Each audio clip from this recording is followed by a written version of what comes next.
You did it again this morning. Maybe it was the way you smiled at someone in the hallway before your face had decided what it actually felt. Maybe it was the voice you used on the phone, not your real one, the other one, the one that sounds like the version of you that has it together.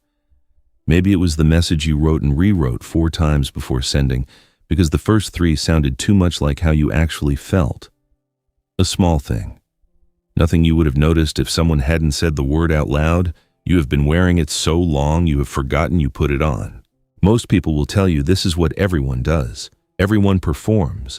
Everyone has a public face. Everyone smooths the edges before stepping into a room. They are not wrong. That is the easy half of the truth and the half that lets the rest of it stay buried. The other half is this. There is a difference between wearing a face and becoming one. There's a difference between the smile you put on at the door and the smile that does not come off when the door closes. There's a difference between the version of you that handles the world and the version of you that started out underneath, and somewhere along the way, in a year you cannot point to, one of them stopped showing up. Not the one you would think. A man named Carl Jung wrote about this almost 100 years ago. He did not call it pretending.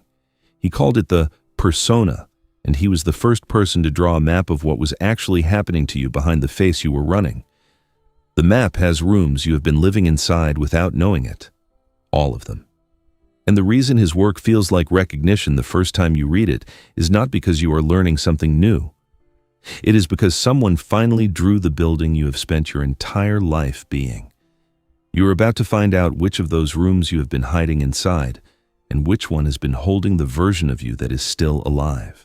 Start with the obvious one. The one you have been suspecting was a problem long before anyone gave it a word.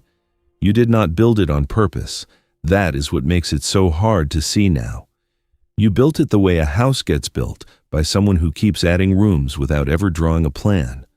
A smile here that worked. A tone of voice that got you what you needed. A way of standing that made the room around you a little safer. A sentence you learned to use when someone asked how you were, and you did not have the time or the trust or the language to answer truthfully.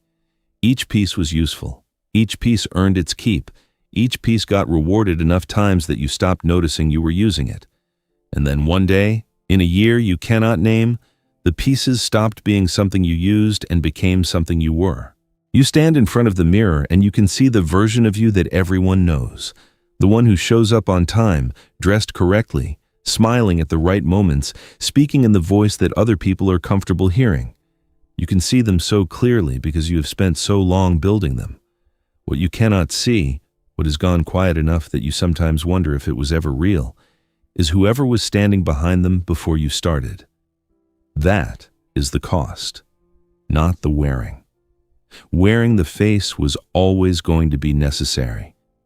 The cost is the day you went looking for the face underneath and the face did not answer. You will tell yourself this is normal. You will say everyone does this. You will say a person has to have a public self, a working self, a self that knows how to walk into a room. You are not wrong. But the moment you tell yourself that, listen carefully. Listen for the relief. The relief is the sound of a door closing. The door is the one leading to the room where the rest of this conversation lives. Most people will leave that door closed. The door is the one we are going to open. The next room is the one you assume you are already standing in. This is the room where the voice in your head lives, the narrator, the one running commentary on every moment of your day. The one that says, I think, I want, I decided. The one that feels like it is making every call. The one that feels, more than anything else inside you, like the actual you. Here is the part nobody puts in plain words. That voice is not the one making the decisions. It is the one announcing them after the fact. You make decisions. The voice describes them afterwards and calls it a decision. You react to a situation. The voice constructs a reason for the reaction and calls it a choice. You walk away from someone you love. The voice tells a clean story about why, and you believe the story because the voice is the only one in the room talking. Your body decided 3 seconds before the voice arrived. The voice just held the microphone. This is not a reason to distrust yourself. It is a reason to stop confusing the narrator with the building. The narrator is one part of you doing one specific job, keeping the story of who you are coherent across time so you can wake up tomorrow and recognize yourself. That is a real job. It matters, but it is one job. And there is a tremendous amount of you happening in rooms that the narrator has no access to, no language for, and no plan for what to do with. The narrator is going to fight every other room in this video. That is what narrators do. The narrator wants the story to stay simple. The narrator wants you to be the person you have already decided you are.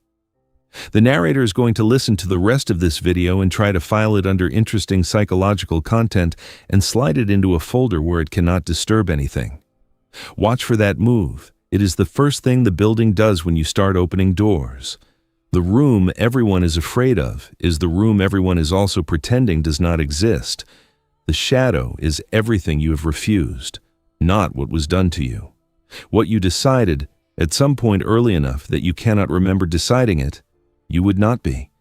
The anger that got you in trouble, the hunger that got called too much, the neediness that got mocked, each one refused, locked in a room, never visited again. You did the right thing. You became the kind of person who could be loved, employed, kept around. The refusal worked. It also did not make any of it disappear. Here is the part of this room that nobody puts a hand on. The things you refused did not leave. They moved. They went somewhere quieter, somewhere out of conscious reach, and they kept living. And they did not stay still. They started running things, quietly, without your permission, from a position you could not see them from. This is why the rage shows up at the wrong time. This is why the person who never cries gets leveled by a movie scene about something they thought they did not care about. This is why the man who is proud of his patience suddenly cannot stand his wife on a Tuesday for reasons he cannot name. This is why the woman who built her life around being the calm one finds herself alone in the car screaming. It is also why other people enrage you in ways that do not match what they actually did. The next part is the one most people will not let land. The colleague who irritates you, the cousin who repels you, the stranger on the internet you cannot look away from. They are all doing, openly, the thing you refuse to be allowed to do. Notice the heat. Notice how the heat does not match the size of what they actually did. Notice that the heat is the signal. They are not your enemy. They are the carrier of the thing you sent into exile. The reason you cannot stop watching them is that some part of you has been waiting decades to be allowed back in. You do not have to become them. You only have to admit that what they are showing you is yours. The admission is the whole work of this room. The admission is what it means to take the shadow back. You will not do this today. You will probably not do it this year. But the next time the heat comes, the disproportionate, embarrassing heat of being enraged by someone who has not done much, you will remember what room you are in. That memory is the beginning. This room is quieter. You have spent more time in it than you know. This is the room of everything that happened to you that you no longer consciously remember, and everything that happened to you that you remember the wrong way on purpose, because the right way was too expensive to carry. Maybe it was the afternoon when you were 7 and someone did not come home.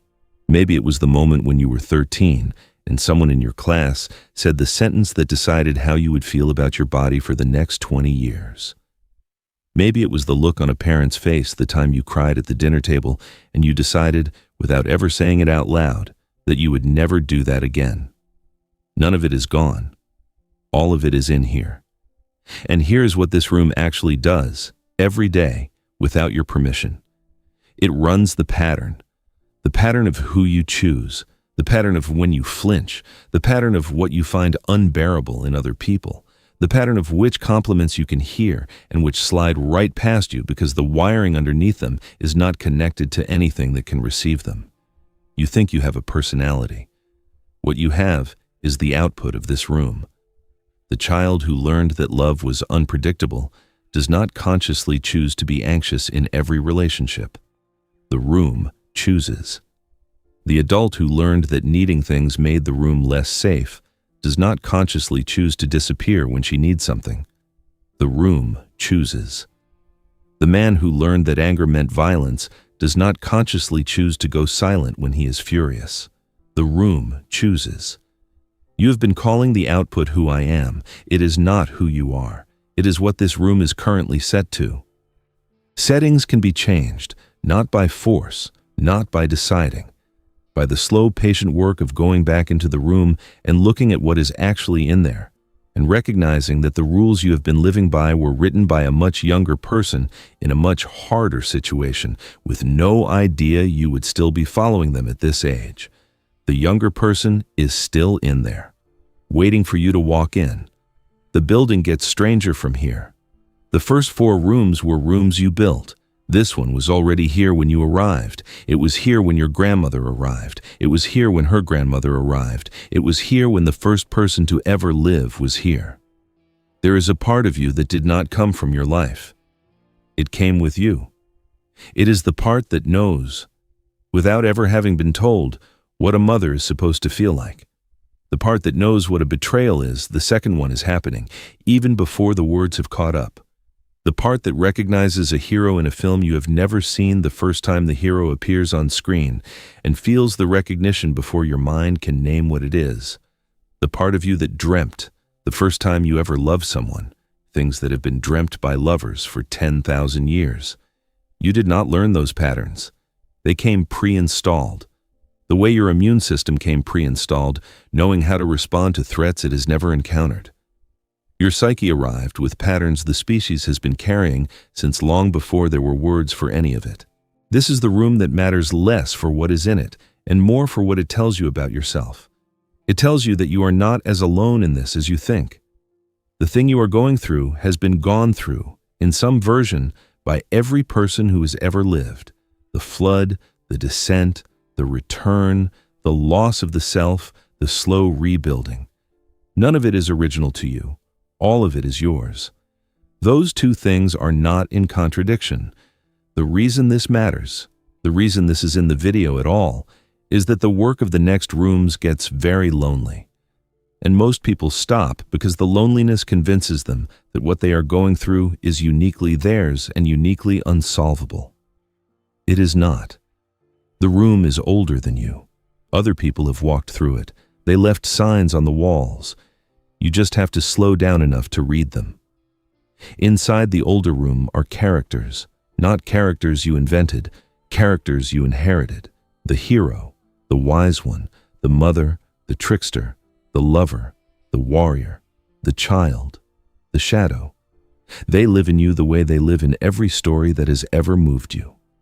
The reason the same story keeps getting retold for thousands of years across cultures that never met is not coincidence. It is that the characters in those stories are not invented. They are inside you. The story works because it is describing rooms you already know.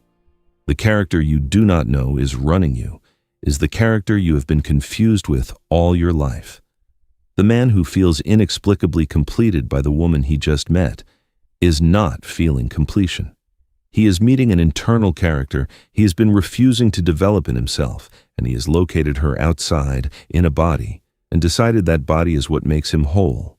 He is in love with a part of his own psyche he has been projecting onto a woman for so long he can no longer tell which is which. The woman who keeps falling for men who carry the authority, the decisiveness, the directional clarity she does not yet allow herself to have. She is not falling in love. She is outsourcing. She has located an internal character she was trained to disown, and she has put it in the shape of a man, and she has decided he will carry it for her. This is why the relationship that felt like everything ends and you do not just lose them. You lose a part of you that was being held in them.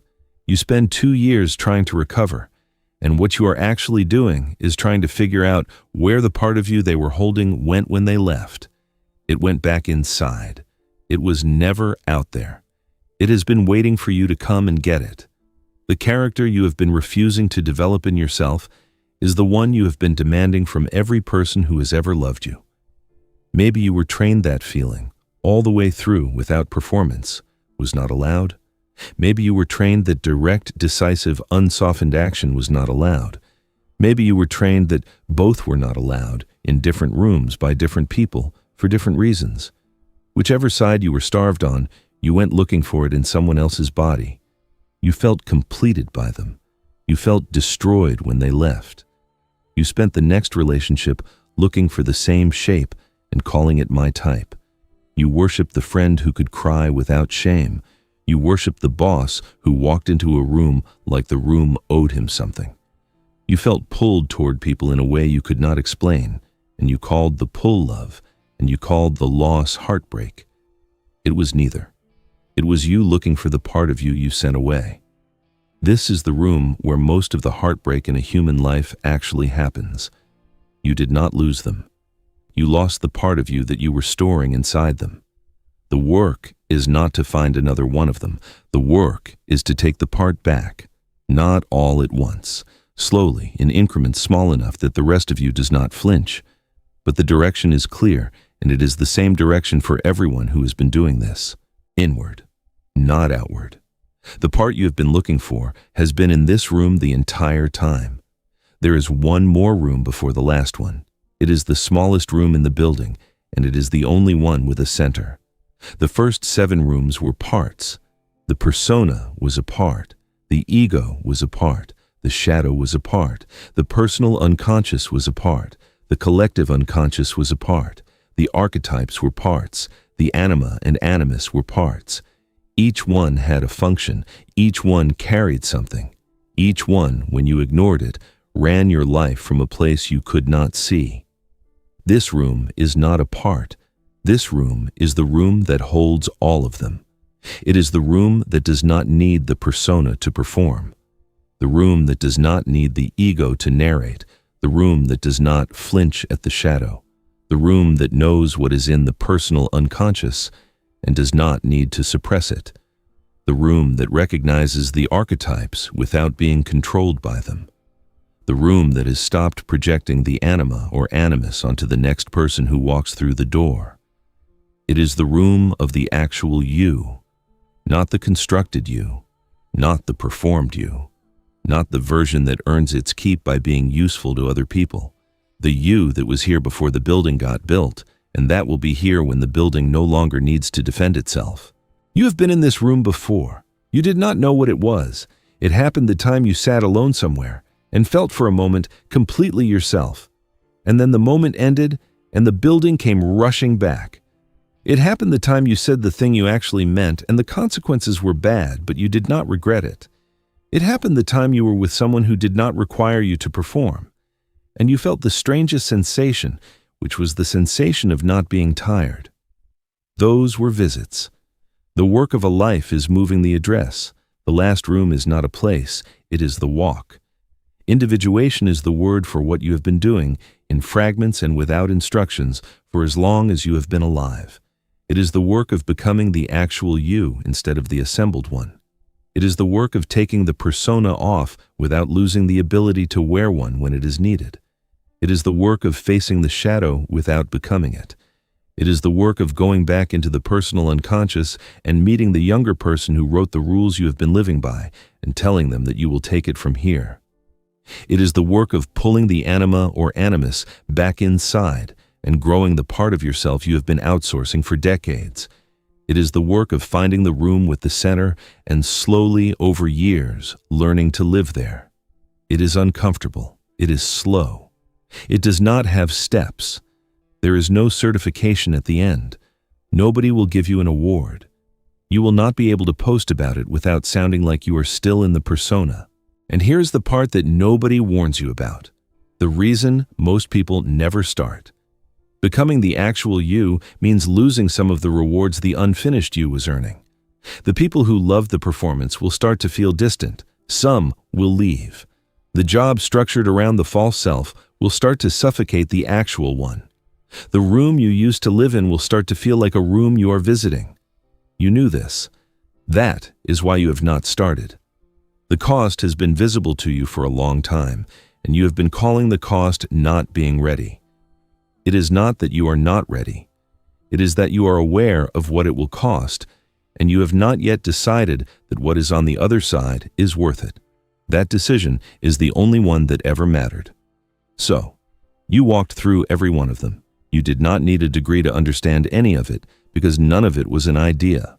All of it was a description of a building you have been inside the entire time. The reason it felt like recognition rather than learning is that recognition is what it was. Jung did not draw a map of the human mind. He drew a map of every room inside you that you've been refusing to enter, and called the refusal a personality. Read that again, slowly. The thing you have been calling who I am. The thing you have been calling my type, my nature, just the way I am.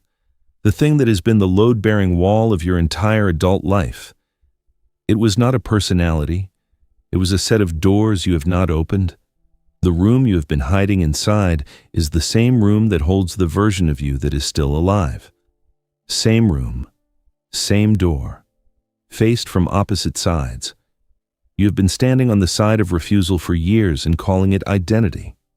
The version of you on the other side of that door has been waiting, not impatiently, just waiting. The way the actual you waits while the constructed you handles the world.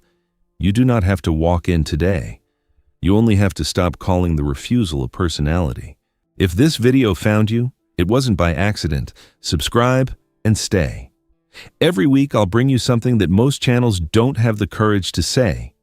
You deserve the truth about yourself. That's what this channel is for. I'll see you in the next one.